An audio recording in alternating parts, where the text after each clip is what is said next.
On the day of Grandpa's funeral, I slipped a phone into the pocket of his suit when no one was looking. As the coffin was lowered, the phone was buried with him. I did it just to have a keepsake. At least I could send him messages, like I was still talking to him. That night, I gathered my courage and sent Grandpa the first text. But the next morning, to my shock, the phone got a reply.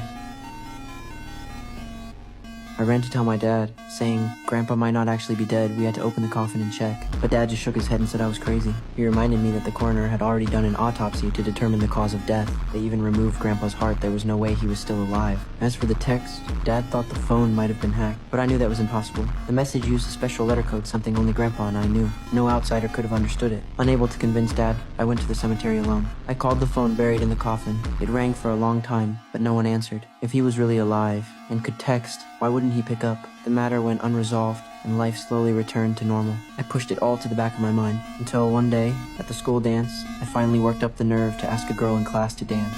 I had no idea it would anger the school bully. He dragged me outside, said nothing, and started beating me. Before he left, he twisted my body into a humiliating pose, a final act of public shame. Luckily, my homeroom teacher showed up in time and pulled me out. He helped clean my wounds and even offered to testify against the bully, but I declined. I didn't want to worry Dad, and I was afraid that if things escalated, the retaliation would be worse. So after I got home, I told everything to Grandpa through that buried phone. I just needed an emotional outlet. I never actually wanted revenge. But the next morning, I heard the news. The bully was dead. I rushed to the scene and saw the police carrying away his body. What shocked me most was the way he died. He was face down, arms crossed in the exact same position I was left in the day before. Everyone said it was an accident, but I knew something else was going on. That night, back home, I called the buried phone and whispered into the receiver. I didn't really want him to die. If this had anything to do with you, knock on the wall 3 times. I set the phone down and waited in silence. The room was dead quiet. Then suddenly the phone rang. It was a call from Grandpa.